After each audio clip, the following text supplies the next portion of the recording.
ఉక్రెయిన్లో రష్యా యుద్ధం నేపథ్యంలో రష్యా చమురు కొనుగోలు ఆపకపోతే భారతదేశం, చైనాతో సహా రష్యా వాణిజ్య భాగస్వాములపై భారీ సుంకాలు విధిస్తారని అమెరికా సెనేటర్ లిండ్సే గ్రాహం హెచ్చరించాడు. చమురు దిగుమతులపై 100% సుంకం విధించాలని అమెరికా అధ్యక్షుడు డొనాల్డ్ ట్రంప్ యోచిస్తున్నాడని ఆయన చెప్పాడు.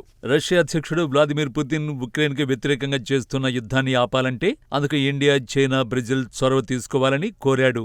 రష్యాతో బిజినెస్ చేసే దేశాలపై 500% సుంకాలు విధించాలని కోరుతూ గ్రాహం గతంలో బిల్లును ప్రతిపాదించాడు. త్వరలో రష్యన్ చమురు కొనే దేశాలపై అమెరికా ఉక్కుపాదం మోపుతుందని చైనా, భారతదేశం, బ్రెజిల్ని ఉద్దేశించి ఆయన వ్యాఖ్యలు చేశాడు. చైనా, భారతదేశం, బ్రెజిల్ని చూసుకుని పుతిన్ ఉక్రెయిన్పై యుద్ధం కొనసాగిస్తున్నాడని ఆయన మండిపడ్డారు.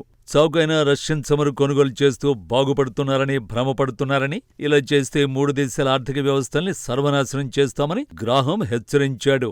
రష్యా ముడి ఎగుమతుల్లో 3 దేశాలు దాదాపు 80% కొనుగోళ్లు జరుపుతున్నాయి. ఇలా చేయడం వల్ల రష్యా ఆర్థికంగా బలం పుంజుకుని యుద్ధం కొనసాగిస్తుందని ఆయన పేర్కొన్నాడు. భారతదేశం, చైనా, బ్రెజిల్ చేస్తున్న రక్తపాతాన్ని ఎలా ఆపాలో తమకు తెలుసన్నాడు. పైసలు లేకుంటేనే పుతిన్ యుద్ధాన్ని ఆపుతాడన్నాడు. ఉక్రెయిన్తో యుద్ధం విషయంలో రష్యా అధ్యక్షుడు పుతిన్ అమెరికా అధ్యక్షుడు ట్రంప్ను చీట్ చేశాడన్నాడు.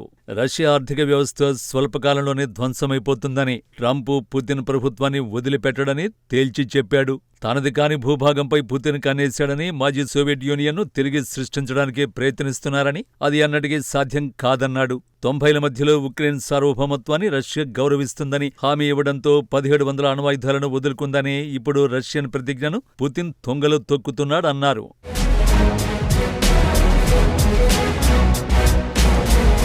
ట్రంప్ ఎంతగా చెప్పినా పుతిన్ వినకపోవడంతో రష్యాను కంట్రోల్లో పెట్టే ప్రణాళికల్ని అమెరికా, యూరప్ దేశాలు ప్లాన్ చేస్తున్నాయి. ట్రంప్ వైట్ హౌస్కు తిరిగొచ్చి దాదాపు 7 నెలలవుతోంది. వివాదం తగ్గకపోగా తీవ్రమవుతోంది. రష్యా ఉక్రెయిన్ నగరాలపై డ్రోన్, క్షిపణి దాడుల్ని తీవ్రతరం చేస్తుంటే తమ చేతకాని వారం కాదని అమెరికా, యూరప్ దేశాలు అంటున్నాయి. రష్యా వెనక్కి తగ్గకపోవడంతో గత వారం ఉక్రెయిన్కు కొత్త ఆయుధాలు అందిస్తామని ట్రంప్ భరోసా ఇచ్చారు. 50 రోజుల్లో శాంతి ఒప్పందం కుదరకపోతే రష్యన్ చమురు కొనుగోలుదారులపై 100% సెకండ్ టారిఫ్స్ విధిస్తామని స్పష్టం చేశాడు.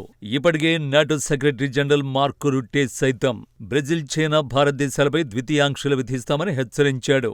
రష్యా చమురు కొనుగోలుపై ఇప్పటికే ఇండియా పలు వేదికలపై క్లారిటీ ఇచ్చింది. భారతదేశానికి ఏది మేలు చేస్తుందో ఆ నిర్ణయం తీసుకోవడానికి మరొకరి సలహాలు, సూచనలు అవసరం లేదని విదేశాంగ శాఖ స్పష్టం చేసింది. భారత ప్రజల ఇంధన అవసరాలు తీర్చడమే తమ ప్రాధాన్యత అని తేల్చి చెప్పేసింది. అమెరికా, యూరప్ రెండూ కూడా డబుల్ స్టాండర్డ్స్ మానుకుంటే మంచిదని ఇండియా తేల్చి చెప్పింది.